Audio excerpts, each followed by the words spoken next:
The book is heavily focused on two case studies, the cases of Uganda and the Democratic Republic of Congo.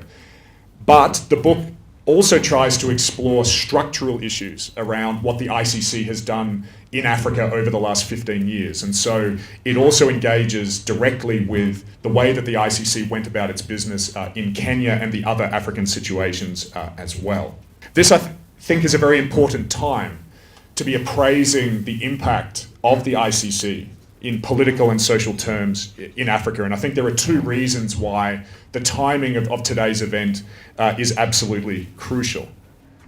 The first is that basically the ICC at the moment is teetering incredibly badly. And I think it potentially may even collapse as an institution. I think the smart bet is that it will continue to stumble on in some largely ineffective form, but the court finds itself in a very bad place. Even many of the most ardent supporters of the ICC, I think, even admit to this fact. The focus, however, of this crisis around the ICC at the moment, I think, is too heavily focused on the most recent missteps of the court. And so those who are saying that the court is in trouble at the moment are focusing particularly on things like the Bemba and the Gbagbo acquittals last year, or the most recent decision by the ICC pre-trial chamber to not go forwards with active investigations in Afghanistan because the US government has been interfering in those situations. And undoubtedly what we've seen with Bemba and Gbagbo and now Afghanistan are of course egregious moments and highly troubling in terms of what the court cannot do. But I think this focus on the most recent missteps of the ICC overlooks the fact that in many respects the ICC has been structurally flawed from day one.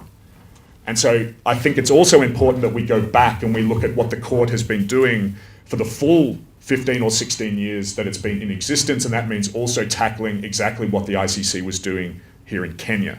There are deep structural problems with the ICC that I want to talk about today. This is also, I think, a very important time to be having this kind of discussion because many of you will have already seen the African Union's new transitional justice policy. It has some problems, and I think we can talk about those problems today. But one thing that I think the AU policy does extremely well is it puts the pressure back now on African states to start to deal with mass atrocities on their own terms, and not to wait for the savior of the ICC, but to really grasp the nettle and to say African states systematically and genuinely are going to deal with atrocities on their own terms. And I want to come back and say a little bit about the AU policy in a moment, but I think that policy reminds us that ultimately the responsibility for dealing with mass crimes is going to sit with African states and with African populations rather than waiting for some kind of international rescue. So what I want to do very briefly in this presentation is three things. Firstly, I want to explain the title of the book, Distant Justice. I want to explain this concept. What does it mean? Why should we think about the ICC fundamentally as a distant and as a detached institution? Secondly, I want to outline the problems that stem from distant justice, particularly for African states and for African societies. And then thirdly and finally, I want to try to be constructive. I want to offer some remarks on where we go from here. How do we both reform the court? And ultimately, how do we do a better job of systematically and genuinely tackling mass crimes, particularly on the African continent? So that's where I'm going in the next few minutes. Let me begin by explaining this idea of distant justice. Why do I think this is a useful way to understand the ICC and the impact that it's been having on the ground? This idea of the ICC being distant from the places and the people that it purports to deliver justice on behalf of has several components. The most obvious component of distance is the geographical one. This is a court that is based in The Hague, with personnel who are often cosseted in very comfortable courtrooms, who are claiming to do justice on behalf of populations geographically a long way away. But I think in many respects that's the most superficial aspect of distance. I think distance goes much deeper than that in the work of the ICC. Partly, it's a reflection too of the profile of the personnel inside the court. If we look at all branches of the ICC, the prosecution, the defense, the chambers, the registry, there is a heavy emphasis on non-African, technical, legal generalists who do the bulk of the work of the court. There is a very deliberate avoidance of local knowledge, of local expertise.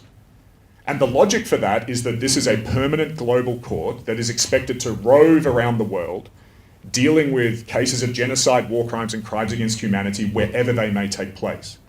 And so the court's insistence is that therefore you cannot have Kenyan specialists or Ugandan specialists or Ivorian specialists, because ultimately the court is going to move on from those contexts. And instead they want personnel who can rove, who can move across different environments.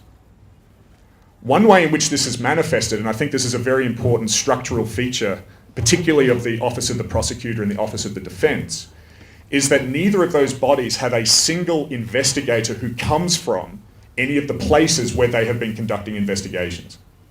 So there is not a single Ivorian or Ugandan or Malian investigator. And I've conducted significant, I think, interviews with many of the ICC's investigators who, by their own admission, and typically they're American or Canadian or Australian, by their own admission had never been to any part of Africa before they began doing this kind of work. And then were being parachuted into very complex conflict zones and expected to conduct these very difficult investigations. This, I think, is quite a startling reality because, in many respects, it's a step backwards from what the UN tribunals for the former Yugoslavia and Rwanda were doing. It took those UN bodies a long time to realize that if you want to investigate difficult crimes in conflict-affected situations, you need local investigators who speak the language, who understand the terrain, who have networks of informants.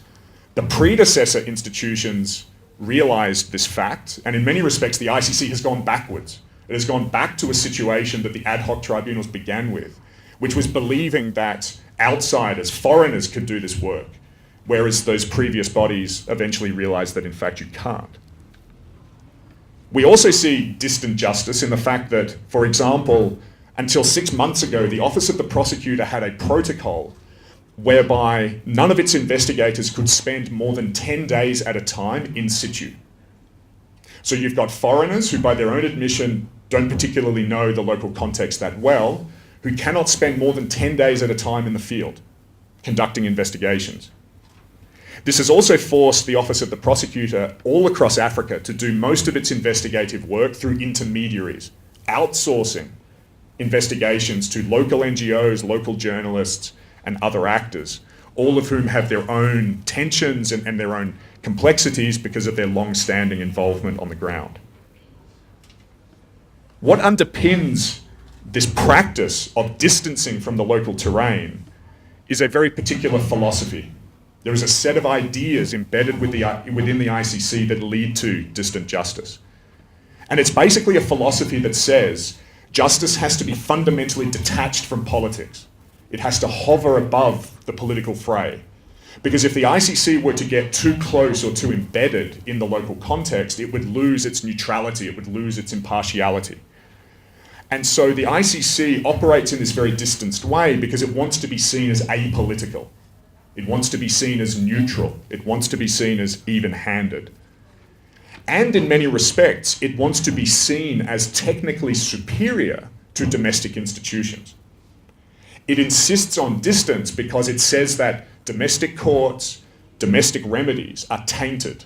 They are corrupt, they are manipulated by domestic elites. And so we need the neutral international body separated from the local domain to come in and deliver neutral justice. This, in many respects, is a philosophy that fundamentally clashes with the way that the ICC prefers to talk about its work, which is in terms of complementarity. The idea of complementarity carries a completely different set of ideas and a completely different philosophy. Because complementarity says the ICC should be a backstop institution. It should only support domestic remedies and only intervene when domestic courts are palpably unwilling or unable to intervene. And within complementarity, there is an insistence on the ICC being deferential to the national environment. What I argue in the book is that the court preaches the language of complementarity and respect for the national terrain while practicing distance. And distance, in many respects, is fundamentally suspicious of the domestic terrain. The court doesn't like the national space.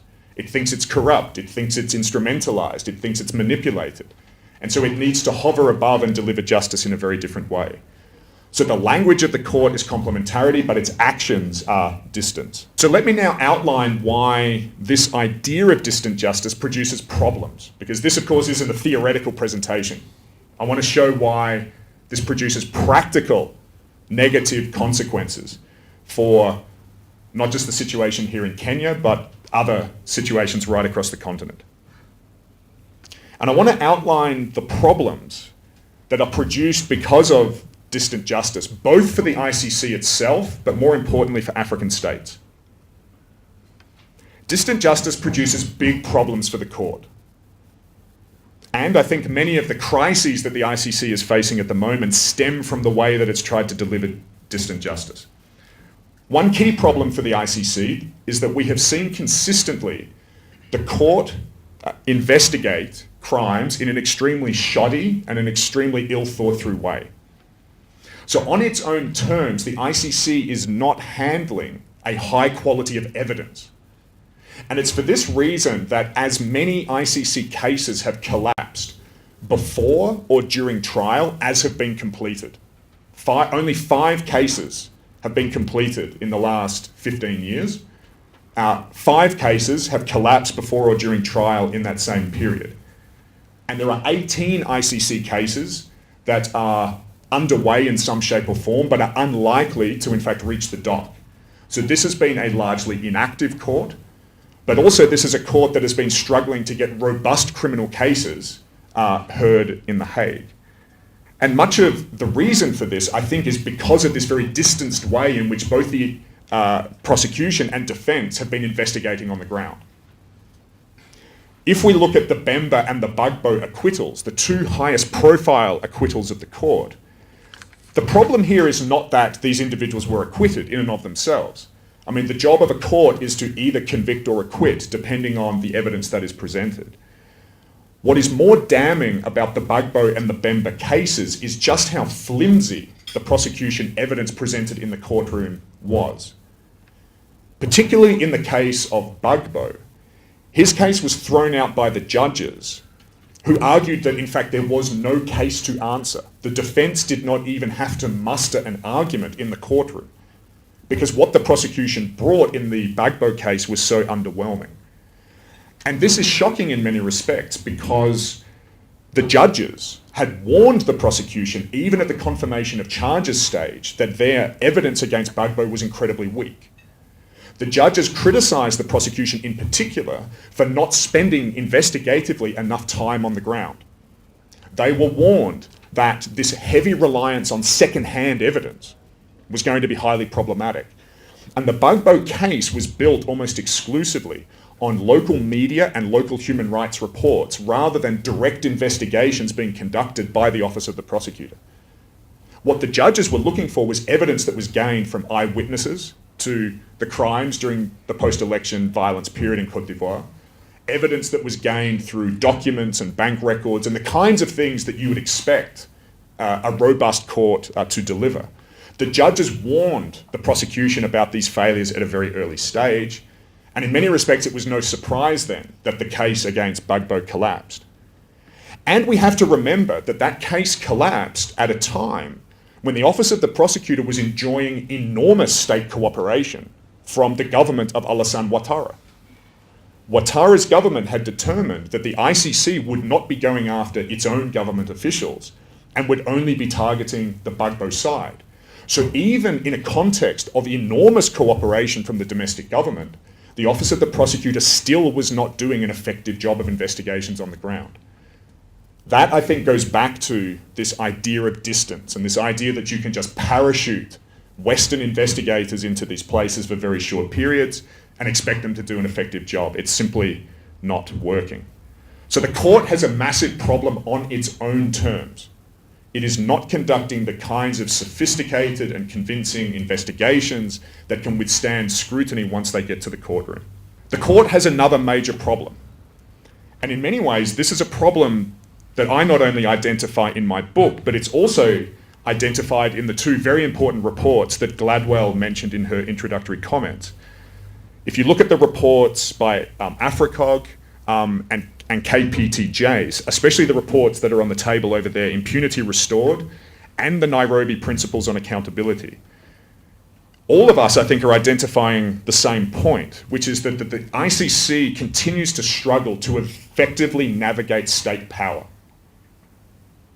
Internally, it does not possess the expertise and the mechanisms to be able to gain state cooperation without forfeiting huge amounts of power to those states.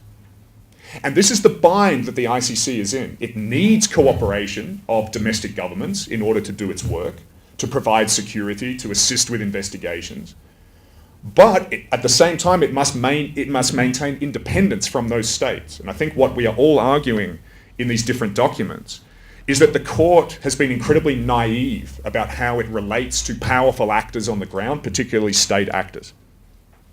One of the things that was particularly concerning to me when I began the research for this book in 2006, and I was interviewing ICC officials in The Hague, was this constant refrain that Africa would be easy. The prosecution, the defense, the judges, quite brazenly in interviews, time and again would say to me, don't worry about these African cases. Don't worry about Uganda and Congo. We will deal with these quickly, systematically, and we will get runs on the board. We will get results. You can only believe that if you're an institution that doesn't understand the local terrain. If you've never been there, if you've never seen the way that politics operates and the way that power is exerted on judicial institutions. And of course, that view that Africa would be easy has come back to bite the ICC incredibly badly. But I think we have to understand the arrogance and the hubris, not just of the Office of the Prosecutor, but of all branches of the court, really from the outset. One of the big problems here is that the court simply doesn't have the political expertise in its own ranks.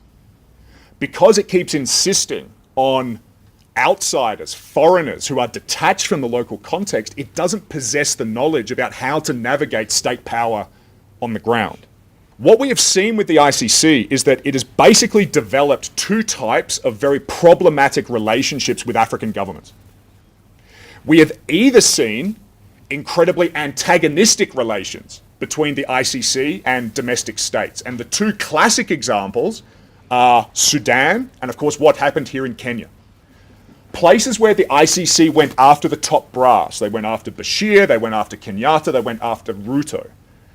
And in a situation like that, what the Sudanese and Kenyan governments have shown is that they can systematically shut the court down. And in many respects, and I think this is why it's important that we're having this discussion here in Nairobi, the Kenyan government now has written the playbook on how to beat the ICC. Any future government in Africa or anywhere else that feels threatened by the court will simply do what the Kenyan government did. You kill or intimidate witnesses. You block ICC investigators' access to crime sites. You destroy evidence. And you run an international diplomatic and public relations campaign denigrating the court, which is exactly what the Kenyan government did. And I witnessed some of this firsthand. I remember sitting in my office at SOAS in London on a Thursday afternoon. The phone rang. I picked it up, and it was someone from BT Advisors, which was Kenyatta's PR company in London. And this person said to me, Dr. Clark, we have seen in the press that you have made some critical comments about the court. We've seen some of the opinion pieces that you've written, and we would very much value you writing a paid 50-page critique, a scathing critique of the ICC on behalf of President Kenyatta. Would you be willing to do so? At which point I hung the phone up. They had a follow-up email, and I said to this PR company, I said, this is not what I do. I said, yes, I have my criticisms of the court, but I am not going to become a lackey of President Kenyatta or any other powerful actor who is subject to the scrutiny of the ICC. You couldn't have taken the money and written something positive. Yeah, exactly. Yeah, if I'd been smarter, Tom, that's what I should have done. Yeah, we're our own worst enemy, academics, aren't we? But this showed the extent of the campaign that the Kenyan government was running, that it even included trying to get academics to write things that would slander the court. So we've often seen the ICC build these very antagonistic relations with African states, and that has shut the court down. But more often than not, we've seen a second type of relationship between the ICC and African states, and that is the ICC building very cozy relations with African governments. And this is what we've seen in places like Uganda, Congo, Cote d'Ivoire, and Mali in particular. In the book, I talk a great deal about what the Office of the Prosecutor did in the Ugandan and Congolese situations. Now, you'll remember, in the early days of the ICC, one of the big criticisms was that this was a neo-colonialist actor that was intervening unjustifiably in African affairs. And one of the classic responses of the court when it was accused of being a neo-colonial actor was to say, look, we were invited in by places like Uganda and Congo because we saw state referrals there. What my research has uncovered in Uganda and Congo is that the Office of the Prosecutor chased those cases. And there was at least 12 months of negotiations between The Hague and Museveni's government in Kampala and Kabila's government in Kinshasa to encourage those states to refer their situations to the court. And during those negotiations, the Office of the Prosecutor essentially did a deal with those governments and said, if you refer your situations to the ICC, we will not target your state officials. We will only go after rebel leaders and non-state actors that are threatening you as a government. And so we can make this worth your while. And it was only subsequently that we then saw referrals made by the states of Uganda and the DRC. So in many respects, this is why I am not at all convinced by the idea that the ICC is a neo-colonialist actor. More often than not, the power relationship is the other way around. It's very smart, very savvy, very powerful African governments that have been instrumentalizing an often weak, ill-equipped, and in some cases even ignorant ICC. The power dynamic is completely the opposite. And that is the dominant dynamic that we have seen. Yes, it's true in the Kenyan case, this was an antagonistic relationship. More often than not, it's the cozy relationship between African states and the ICC that is most controversial and most problematic. The outcome of both of these relations, the antagonistic and the cozy one, is the same thing. The ICC is structurally incapable of dealing with cases that involve sitting members of government. It can't do it.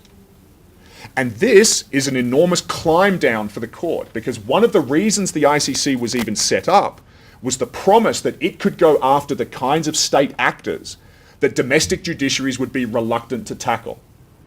What we have witnessed over the last 15 years is that the ICC itself also cannot deal with that category of cases.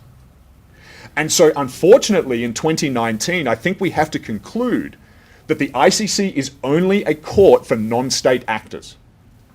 It is a court that is equipped only to go after rebel leaders or recently deposed political elites. And the message that that sends to leaders across Africa and across the world is, as long as you can cling to power, you can protect yourself from ICC investigation. The minute you lose power, you become susceptible to investigation and prosecution. So as long as you don't suffer the fate of Bemba in the DRC or Gbagbo in Cote d'Ivoire, both of whom were powerful but fell out of favor, then you can protect yourself. And I'm certain that this is a reality that is firstly on the minds of someone like Kabila in Congo, who is now no longer president but is clinging to power in the background. So even if you can hold on to informal power, you may be able to protect yourself. But I'm certain too this is something in the minds of the likes of Kenyatta and Ruto in the lead up to 2022 here. Clinging to power means We can protect ourselves from legal scrutiny, but if we are turfed out, if we lose power, then we may suffer a more perilous fate. This is also undoubtedly part of the Bashir situation in Darfur at the moment, and how the mighty have fallen. I'm not convinced that the new Sudanese government is actually that interested in sending Bashir to The Hague. I don't think necessarily that's in their interests. But undoubtedly, sitting in his cell at the moment, Bashir must think, I was able to protect myself from the court's investigations for a very long time. The political situation now makes me much more vulnerable than I ever was. So this is a big problem for the court. It cannot deal with state power. It is a court at the moment, unfortunately, that is only about non-state actors. So those are the problems for the court.